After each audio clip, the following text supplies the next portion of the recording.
오늘 여러분들과 함께 읽은 이 말씀은 그 배경이 그렇습니다. 다윗이라고 하는 사울의 이스라엘의 왕이 자기의 성전을 짓습니다. 그리고 편안하게 지내기 시작합니다. 그런데 마음에 늘 한 구석에 걸리는 겁니다. 그건 다름 아니고 하나님의 말씀과 그리고 또 하나님을 임재의 상징이라고 하는 그 하나님의 궤가 천막에 있는 게 늘 마음에 걸려요. 그리고 실제로 그것은 지금 다른 곳에 가 있었어요. 성에도 있지 못했고 말입니다. 나 혼자 있는 것이, 나 혼자 이렇게 편안히 있는 것이 마음에 늘 걸려서 그 궤를 시온성으로 가지고 오기로 합니다. 한 번 실패를 하죠. 그리고 나서 다시 준비를 해서 정해진 법대로 그 여호와의 궤를 가지고 옵니다. 그것이 바로 15장 말미에 있는 그러한 내용입니다. 하나님의 궤를 가지고 시온성으로 들어오는 바로 그때 다윗은 그곳에서 기뻐 춤을 추고 그 모습을 바라보면서 미갈이라고 하는 한 여인, 즉 다윗의 아내는 춤추는 다윗을 바라보며 조롱을 하지요.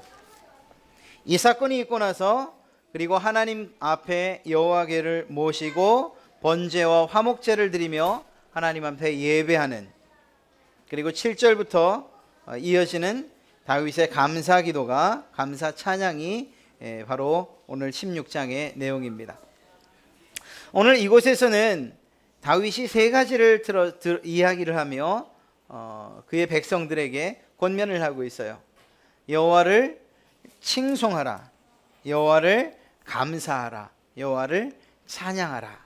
이 세 가지를 들어서 이스라엘 백성들에게 명령, 더 부드러운 말로 권면을 하고 있는 것을 보게 됩니다. 하나님께서 우리에게 주신 여러 가지 일들과 환경들과 조건들, 살게 하신 삶을 돌이켜 볼 때에 사실 이 세 가지는 마땅한 것이에요. 당연한 일이고 우리는 자연스럽게 할 수밖에 없는 일들입니다. 그럼에도 불구하고 오늘 말씀을 통해서 다윗은 레위 사람들을 세워서 이것들을 하게 하고, 또 이 말씀을 읽는 우리에게는 성경이 명령하고 있는 명령이라고 받으시면 여러분에게 큰 은혜와 복이 될 줄로 믿습니다. 여러분, 칭송하라고 이야기하는데 칭송이란 말이 무슨 말일까요? 또 다른 성경에는 이 칭송을 기리다라고 그렇게 표현하고 있습니다. 이 말은 뛰어난 업적이나 혹은 바람직한 정신 혹은 위대한 사람 따위를 칭찬하고 기억하는 것을 이야기합니다. 칭찬하고 기억하는 것이 바로 칭송입니다. 이렇게 본다면 무엇인가를 기억하기 위해서 의도적으로 하는 그런 행위라고 봐도 틀리지 않습니다. 우리 사람들이 다 그렇잖아요. 그냥 가만두면 잊어버리기를 잘하잖아요. 누가 말하지 않아도 잊어버리는 건 어쩜 그렇게 잘하는지. 그런 존재들이다 보니까 기억하게끔, 그리고 그 기억을 통하여서 칭찬하게끔 하고 있는 이것이 바로 칭송입니다. 그런데 우리는 단지 기억하지 않는 것뿐만 아니라 의도적으로 하나님을 칭송하는 일에 대해서 마음으로나 행동으로 거부를 하는 경우가 있어요. 오늘 성경에 있는 15장 말미에 있는 이 미갈이라고 하는 여인의 모습을 보면 그렇습니다. 다윗이 춤을 추며 하나님의 궤가 성으로 들어오는 것을 기뻐서 몸으로 표현하고 찬송으로 표현하고 있을 그때에 미갈이 다윗을 바라보며 조롱을 하지요. 그 말씀을 보면 그렇습니다. 15장 29절에 여호와의 언약궤가 다윗성으로 들어올 때에 사울의 딸 미갈이 창으로 내려보다가 다윗 왕이 춤추며 뛰노는 것을 보고 그 마음에 업신여기더라. 사실 이것은 하나님을 업신여기는 것이라고 봐도 결코 틀리지 않을 것입니다. 왜냐하면 다윗이 그렇게 기뻐 뛴 이유가 무엇이냐? 하나님을 기리고 그리고 하나님을 찬송하기 위한 그러한 그의 몸짓이었기 때문이죠. 그렇다고 본다면 미갈은 마음속으로 다윗을 경멸하고 업신여긴 것이라고 말할 수 있지만 더 한꺼풀 들어가면 하나님을 경멸하고 업신여긴 것이라고 이야기할 수 있습니다. 미갈의 생각에는 그렇게 뛰는 모습이 왕의 채통에 서지 않는 것이라고 그렇게 생각했겠죠. 여러분, 그러나 우리들이 하나님을 찬송하고 그분을 칭송한다고 할 때에 우리의 자존심들까지도 내려놔야 된다는 사실을 아십니까? 우리가 하나님 앞에서 그분을 칭송할 때에 우리 스스로 우리의 것들을 내려놓는데 그 어느 것 하나는 예외가 될 수 없다는 사실, 그것을 아십니까? 때로는 자존감도, 때로는 어떤 사회적인 지위든지 아니면 가지고 있는 권력이든지 그 무엇이든지 간에 하나님 앞에서 그분의 이름을 찬송하는 것보다 더 높은 일이, 더 귀하고 더 가치 있는 일이 어디 있겠습니까? 그렇다면 마땅히 내려놔야 되는 거죠. 그 일을 누가 했습니까? 다윗이 한 거예요. 다윗은 왕의 최신을 다 땅에 내려놨어요. 그리고 하나님께 찬송을 한 거죠. 온몸으로 찬송을 한 것입니다. 그렇습니다. 이렇게 하나님을 기리는 일, 칭송하는 일이 없이 하나님을 찬송할 수 있을까? 그 하나님께 감사할 수 있을까? 사실 그럴 수가 없어요. 어떤 면에서 본다면 오늘 이 역대상을 쓴 이 저자가 순서를 너무 잘 배열하고 있어요. 칭송해라, 감사해라, 찬양해라. 이것은 순차적으로 우리의 마음과 우리의 삶 가운데서 이루어지는 일이기 때문에 그렇습니다. 여러분, 이걸 거꾸로 뒤집어서 이야기해 볼까요? 찬송하는 사람 마음 가운데에 감사가 없다면 그것은 진정한 찬송이라고 말할 수 없다는 거예요. 감사하는 사람의 마음 가운데에 누구를 향한 감사인지, 무엇을 감사하는 것인지, 즉 다시 말해 그 대상을 기리는 일이 없다면 그 감사도 거짓이라고 이야기할 수 있다는 거예요. 그런 면에서 볼 때에 우리가 하나님을 칭송한다라고 한다면 그 칭송을 통하여 감사의 길로, 그 감사의 문을 열어 찬송의 길로 나가는 것이라고 이야기할 수 있는 것입니다. 여러분, 다윗이 이제 왕이 되었죠. 아마도 왕이 된 다윗은 자기의 삶의 뒤를 돌아보면서 많은 느낌들이 있었을 거예요. 많은 어려움들을 경험했죠.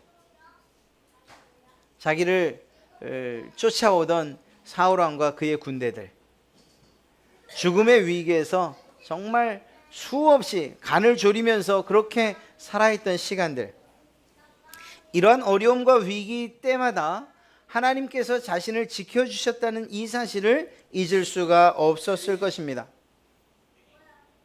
골리앗을 대면했던 다윗의 고백, 여러분 기억하시죠? 다윗이 블레셋 사람에게 이르되 너는 칼과 창과 단창으로 내게 나아오거니와 나는 만군의 여호와의 이름 곧 내가 모욕하는 이스라엘 군대의 하나님의 이름으로 내게 나아가노라. 다윗의 고백이었어요. 그런데 이 다윗의 고백이 사실은 그의 전 인생, 지금까지 인생뿐만 아니라 왕이 된 이후에도 그의 삶의 중심에 고백되어지고 있는 모습을 보게 됩니다. 바로 그것이 감사의 원천이 된 것이죠. 하나님께서 나와 함께 하신다는 이 사실이 다윗에게 감사할 수밖에 없는 그러한 이유가 되었던 것입니다. 자기가 충분히 드러날 수 있는 그런 상황이고, 그리고 이제는 왕이 되었음에도 불구하고 그가 그 자리에 있는 것, 내가 이 위치에 있는 이것이 하나님의 은혜라고 이야기하고 또한 고백하고 있는 것이죠. 다윗의 마음이 변함이 없었다는 거예요. 아이 때나 혹은 소년 때나 골리앗을 물리칠 때나 아니면 쫓겨다닐 때나 그 어떤 상황 가운데에서도 그는 하나님을 향한 이 고백이 변함이 없었고, 그렇기에 그가 그의 입술을 통하여 언제나 감사할 수 있었던 것이라고 우리는 믿습니다. 여러분, 미갈이 자신을 비웃었어요. 업신여겼죠. 이러한 비웃음과 상관없이 그가 기뻐 뛸 수 있었던 그러한 이유가 무엇일까요? 하나님께서 다윗 자신에게 행하셨던 그 일들을 기억하고 있었기 때문이에요. 하나님께서 도우셨던 그 일들을 기억했기 때문이죠. 즉 다시 말해 앞서 말한다면 하나님이 하신 일들에 대한 그러한 기림이 있었던 거예요. 칭송이 있었던 거예요. 그래서 그 기림이 결국 감사를 낳게 된 것이죠. 이렇게 감사로 끝났느냐? 그게 아니에요. 어쩌면 그 감사의 표현은 마음속으로부터 시작되는지 모릅니다. 그리고 그것이 입술로 표현되는 것, 이것이 바로 찬양이죠.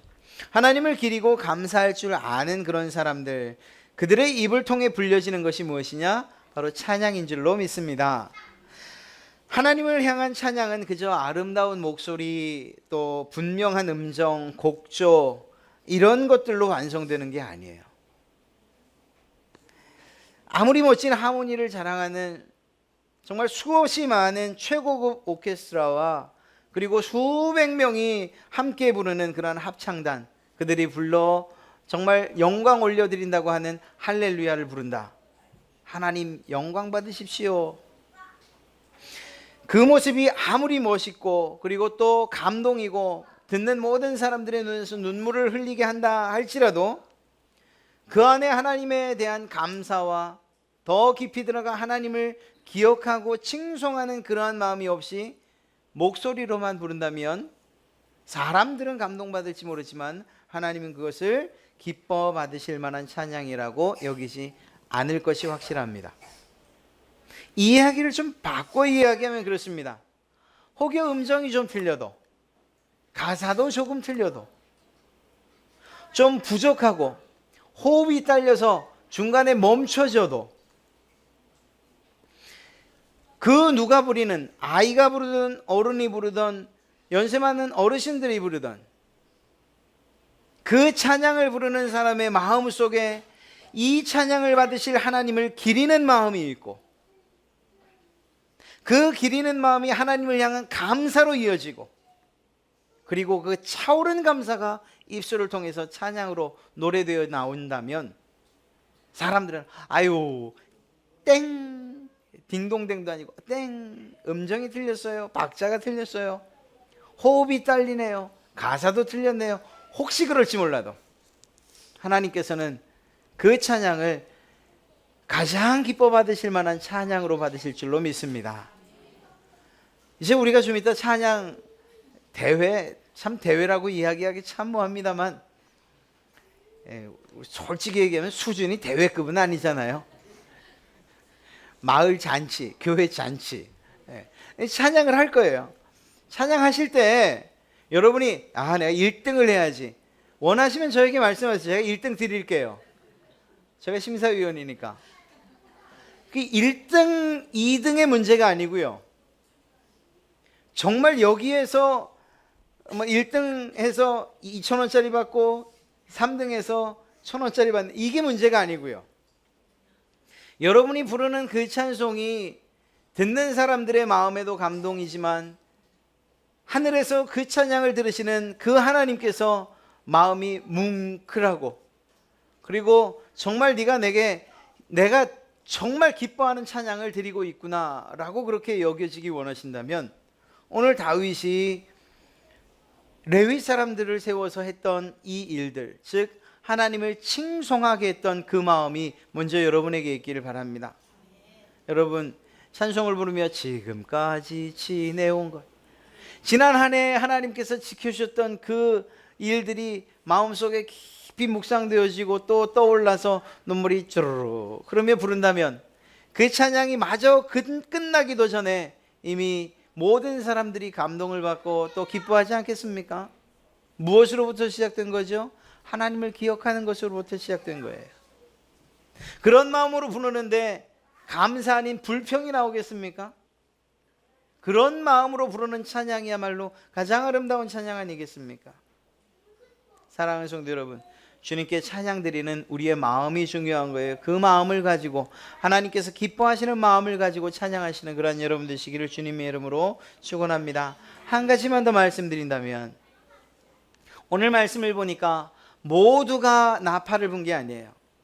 모두가 재금을 친 게 아니고요. 어떤 사람은 비파를 탔고 어떤 사람은 수금을 가지고 어떤 사람은 나팔을 가지고 어떤 사람은 재금, 꽹과리를 가지고 혹은 심벌즈를 가지고 자기가 할 수 있는 맡겨진 자리에서 하나님을 찬양하더라는 거예요. 사랑하는 성도 여러분, 우리가 오늘 여기에서 찬양 대회를 통해서만 찬양하는가? 그건 아니에요. 오히려 여러분들의 찬양은 이곳에서가 아니라 여러분이 사는 바로 그곳에서 이루어져야 돼요. 그곳에서. 어떤 방식으로? 여러분들의 삶의 방식대로요. 주부요? 가정주부? 그러면 즐겁게 정말 아이들과 남편의 밥을 하면서 입안 먹고 건강해서 예수 잘 믿고 흥얼거리며 부르는 그 찬송이야말로 가장 아름다운 찬송 아니겠어요?